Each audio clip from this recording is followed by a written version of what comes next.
You can like and subscribe to the channel, or if you watch this on a recording later, you'll be kind enough to do that so that you can set your notifications and it will let you know when we go live.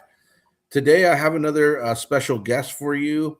This is Dr. Eric Russell. How you doing, Eric?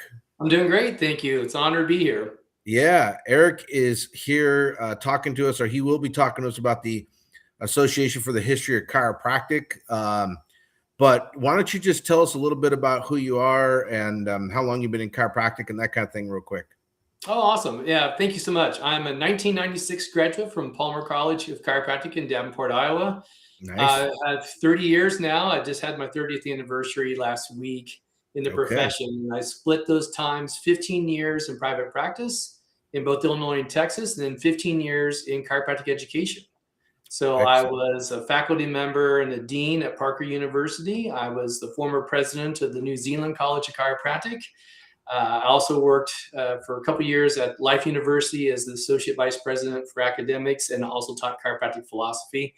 And I also worked remotely for the Australian Chiropractic College to help them with their chiropractic philosophy curriculum. So Awesome. It's a path I never thought would happen, but it's been a wonderful and glorious path. That's really cool, man. Were you there at New Zealand when Dr. Kelly was there? I took over from Dr. Kelly. Oh, okay. Because Dr. Kelly came out to Life West, where I went to school, and I'm on the faculty now, and had a great experience with Dr. Kelly and everything. So did you ever come out to Life West and teach any classes or do any speaking or anything like that? Oh, my friends would joke it's the one school I've never worked at, but no, I've been at Life West a couple times for a few things, but not anything like a big assembly or anything like that. Man, we're gonna have to work on that. I wish I would have known you guys were trying to get the event out here in California going. I would have seen if Dr. Kevorkian would have had you at Life West. That would have been cool. You know, California is like as big as 3 states, so you guys are going to be in Southern California. So that's a little bit of a distance for me. But well, why don't you tell us just a little bit about the Association for the History of Chiropractic and how you got involved in that? Yeah, you know, it's one of those things that my two passions in chiropractic are chiropractic history and chiropractic philosophy, and they kind of interweave with each other because you got to know your history to understand why we're here and what happens. But I've been associated with the Association for the History of Chiropractic for over 10 years. It's probably one of those best kept secrets in chiropractic. Membership to get 2 journals and basically to help support the history of chiropractic is a whole whopping $100 a year for members. Most people don't know, and it's like one of those things that, you know, a lot of people have an interest in history, but they just don't know how to support it. So if you go to thehistoryofchiropractic.org, you can sign up. It's easy. We got great. It's $50 for students, $100 for chiropractors, $150 for couples. It's still probably the best value. But you get 2 journals per year where they have history journals. And that's what I love diving into the most, because so many people are out there with so many special interests in different things that once they start to investigate and go deep, it just helps your understanding of the breadth and depth of chiropractic history. So you said that is historyofchiropractic.org. Correct. I'm going to put that in the chat so people can click on it if they want to. They can check that out a little bit later as well. You know, now that you're saying, so this is associated with the Chiropractic History Journal, correct? Yes. Yes. Correct. And I was actually a student member of the association, and I still have some of those chiropractic history journals in my office. You know, I save that kind of stuff. That's memorabilia to me. Oh, it's probably moved. Let's see. It's moved to Texas, New Zealand, Georgia, now North Carolina. So yeah, mine travel. They're pretty world traveled right now. I'm going to have to get back on my memberships just so I can get those journals. And oh man, this is this is bringing back memories for me, because I wrote a paper for the news. We had a newspaper at Life West, and I wrote a synopsis of the history of chiropractic from some of those journals that I had been reading and some of the other chiropractic history books that we had, and just so fascinating to me in terms of the technique development, you know, like the age of technique development and that kind of thing. But, you know, I think, like you said, it's important to learn this stuff. Give us a little bit of idea of the content that people can hear at the event. Well, tell us when the event is, first of all. Let's talk about Sure. that. Yeah, it's this weekend. It's June 20th. It's at Southern California University of Health Sciences in Whittier, Awesome. California. So it's Have Saturday. you You've got have nothing to you do been Saturday. Come hang out. okay? Have you been working with Dr. Scaringe on that, or who have you worked with at the He's college going to to be coordinate? there. Reed Phillips is going to be there as well to give a history of that college. And there's quite a bit of if you think about higher chiropractic education in California, you got your alma mater, Life West. You have Yeah, Southern California, which was LACC. You had yeah, Ratledge, which then became Cleveland. You had Palmer West. So there's a right. lot of chiropractic history. Not to mention, D.D. Palmer traveled to California, Yeah, from Iowa. So it's just like so much chiropractic history is in California. I remember reading an article in the journal about a jailed chiropractor in California went on a hunger strike and really kind of promoted the understanding of chiropractic with the hunger strike in jail. So it's like so much California history. So we're just putting out a call of like, listen, if you love chiropractic history, and most of us do, and what's really interesting, Phil, about chiropractic history is there's usually multiple versions of history. One of them's true, but like it's kind of like who taught you history. Like, no, it's been proven without a shadow of a doubt that BJ Palmer did not hit DD Palmer with a car during the parade.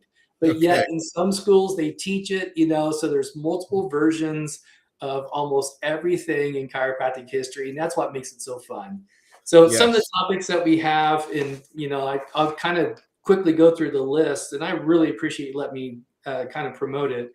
But they got the history and origins of LACC in Southern California. We got the Okay. early days of Palmer Chiropractic West. We've got from Dr. Tullius Ratledge in the Ratledge College to Cleveland College. And we have the Dr. Coleman's going to do the establishment of Gonstead at Life West as the history of that. We have 3 student papers that won awards. One's on NUCA and the standardization of upper cervical chiropractic. One Nice. is the history of chiropractic in the military, and one is the history of the Delta Sigma Chi fraternity. Oh, So wow. I didn't know that's if any of the fraternity brothers knew about that. it's just like I said, it's the best kept secret in chiropractic. And then we have one on Frank Zoli, who was president of Bridgeport, his history. One on Glenn Stillwagon, his history. One on Arthur Davis Plowden, a chiropractic family legacy and public defender of the profession. Nice. And then Steve Egghoaks is going to do all the different collaborations that Clay Thompson did. And then we have the life and career of Fred Rubel. We have chiropractic in American sports. And then we have the history of chiropractic radiologists. And to close this out, we have D.D. Palmer and his time potentially with the spiritualists in New York State. That's incredible. That's incredible. Yeah. That's the Pierce Steelwagon that you're talking about, the Pierce Steelwagon technique, right? That's Yes. incredible. Awesome. Well, tell us a little bit more then about how we would get tickets for the event and that kind of thing. Yeah, since we're so close to the event, we will sign you up at the door. So if you just show up to Southern California University of Health Sciences this Saturday, we'll probably start. I think it starts at 8:30, and then the first talk's at 9. Register at the door. We can do it. If you want to subscribe, or if you want to set up a membership, or if you want more information, the email for the association is AHC, for Association of History of Chiropractic, 1895. All chiropractors should know that number, at gmail.com. So AHC1895 at Gmail, or you can reach us through the historyofchiropractic.org. So it's really low cost. People that are passionate about chiropractic history just come and hear the stories, and that's how my knowledge of chiropractic started, is just hearing people like Fred Barge, Maxine McMullen, all these greats, and just tell stories and stories of chiropractic. How can we share more, or how can I help you share more about the event and all that kind of thing that you got going on? Um, I think it's just word of mouth. Just get the word of mouth out that if people just joined, I would be so impressed and honored. And the reason why is like that's going to support further research in chiropractic. That's going to help support further conferences. We don't do this to make a lot of money. It's kind of one of those out of the passion of our hearts that we do this. And just by joining the AHC would be awesome. So for $100, which is price what, one adjustment anymore, maybe adjustment and a half, you can have a year's worth of membership to the AHC.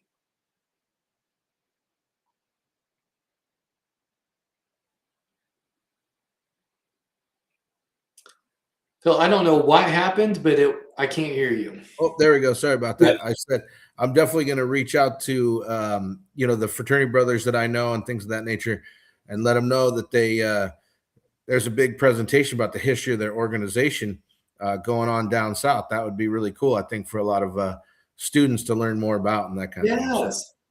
Yeah, it's like just so much history in chiropractic. And like, for example, what's your favorite historical person, concept? I mean, you've been in the profession for a while. I love that. I always think about Solemn Langworthy, and he was one of the early practitioners that learned, I believe, from BJ. You could correct me if I'm wrong, but he was battling there. He was going back and forth about like how he wanted to do things versus how BJ wanted to do things and that type of thing. But I think that really helped in many regards. BJ hone in on the philosophy, some of the stuff that he was doing from the philosophy perspective. So I was like, maybe I just like that name for whatever reason. But yeah. Solon, that's a cool name. It's a name you don't hear all the time now. Yeah. So it was, Solon Langworthy, Menorah Paxson, who was the first chiropractor to get a license. She didn't get a chiropractic license. She got a natural healer license in Illinois. So the very first chiropractor to get a license was a female chiropractor, which is cool history. So it's Langworthy and Oakley Smith. They wrote the first textbook in chiropractic, textbook of modernized chiropractic. So it's like you can just start piling on all of this, and that's not counting Mabel's contributions to chiropractic education. You got the generations of Dee Dee, BJ, and then Dee Dee. I mean, David Palmer. So you can just kind of go through that and just its implications throughout the profession. But I think, like you said, to your point, it's very interesting to see how the chiropractic profession has come together by a group of individuals sharing thoughts and sharing ideas, developing concepts, refining techniques, refining approaches, and things of that nature. And I think that's where chiropractic history can be helpful to a young practitioner, to people looking to hone their skills and advance their skills. Even more so is taking those lessons and saying, okay, how do we implement that now in this age? Because I get concerned because sometimes I feel like people are getting away from getting together. They can get everything all they want online, as far as CE credits, and they can learn all about this, through YouTube or whatever and that kind of thing. But that sharing of ideas and that coming together to create that movement and that enthusiasm for what we do, I think is so important. And that's why I'm supportive of your event. And I think it's so cool that you guys are doing this. I'm sure you'll bring a little spizzerinctum to the stage. That's always a word I like to share. That's always a word I like to share with students, because I don't know if they know what spizzerinctum is anymore. No, but it's like just, that's, I think, the privilege for me of I grew up on a farm pretty close to Davenport, and that's why I went to school there. But there's so much history around it, you can't escape it. You were talking about old school chiropractors. I remember I used to be heavily involved in the ICA and was on the board of directors. And one of the former attorneys that was hired by Tom Morris, who was the main attorney that BJ Palmer hired to help defend chiropractors from practicing medicine without a license, 50-year attorney. So this guy was in his 80s, and I was talking to him in the back of the room. So what's the difference between chiropractors back then and chiropractors today? And he said, all the chiropractors back then, every break would be out in the hallway talking about subluxation and how to correct it. He said today they talk about PVAs and the number of new patients they had. And I'm like, wow, that is just, just gold. It's like so many of these people have done so much. So one of the things one of my mentors, Dr. Rob Sinnott, taught me is when you go to a chiropractic conference, you find some of the old dudes or the old women that are in the back of the room, and you talk to them and you hear their stories, and you find out that they were like mega chiropractors in their day, whether it be a jailed chiropractor, someone that was a president of a major association, someone that was the first, and just people sometimes overlook them because they're more seniored, but they have done so much in the profession. So I just like to sit there and hear the stories and learn more about chiropractic. Well, to your point, it's not just a job for those folks. It was their vocation, it was their mission, their purpose, all of that type of stuff. And I think that is what carried them to this point. And so I've been very fortunate to spend a lot of time around, a lot of chiropractors. My dad's a chiropractor. I don't know if you knew that, Yeah. but being able to spend time with guys like Tom Morgan and Rod Hanley and Dr. Sid and folks like that. Yes. Just seeing the passion that they have for chiropractic and, even watching how they take care of people, was so valuable to me in terms of being able to continue to approach this with the kind of purpose and passion that I do and realize how important and how impactful it is. So, yeah. And I think it's something that's something I think you and I share as faculty members and taught students is like, you need to learn these history lessons so you don't repeat them. And to students, I'm like, well, I'm not trying to stick chiropractic in the past. I want you to learn why things happened. So if they happen again, like, if you look back at with chiropractic curriculum in the, D.D. Palmer told his first graduates they could go forth, teach and practice chiropractic. So they started teaching their own version of chiropractic. Yeah. And it wasn't very long into chiropractic around, I don't have the exact date, it's going to be close to 1910, that National College was founded, and they specifically eliminated philosophy from the curriculum. It was just, science, and it was just science and technique, no philosophy. And then of course you have everything that kind of came out from National, and then everything came out from Palmer and Life and that family tree. And so philosophy has been kind of something to me that should unify the profession, but it's kind of divisive historically. And I'm like, I don't want you to go back to 1910, but I want you to understand why people fight over philosophy. That's kind of the lessons. Like, how can you learn from these lessons of history and apply them to today to make better solutions? I think that's a great point, and I do everything I can to help new practitioners and students and things like that. And this just seems like one more extension of that. And I can't agree with you more. So I think that if you are in the area or if you want more information about this event, you're welcome to reach out to me. Obviously, it sounds like you can reach out to Dr. Russell pretty easy as well. Go to their website and check it out. But it looks like you guys are going to have a cool event.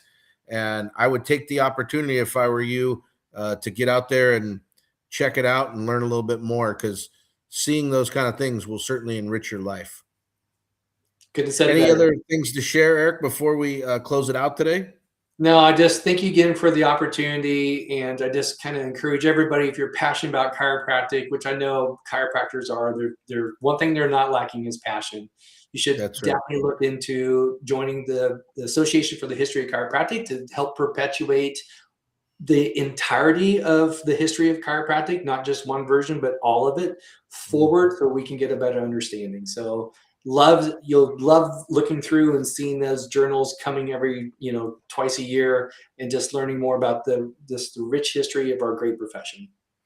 I'll have to look and see what kind of presentations that you've put together too, and things like that, and potentially see if we can get you out here one of our Cal Chiro events. I think, I've really enjoyed presentations by Simon Sinzen in the past and that kind of thing. So I think that would be a really cool opportunity. So nice. Thank you so much. Yeah, great to meet you. And hopefully you guys can attend the event. Let me know if you need any more information. Until next time, I will sign out from here. Thanks so much, Eric.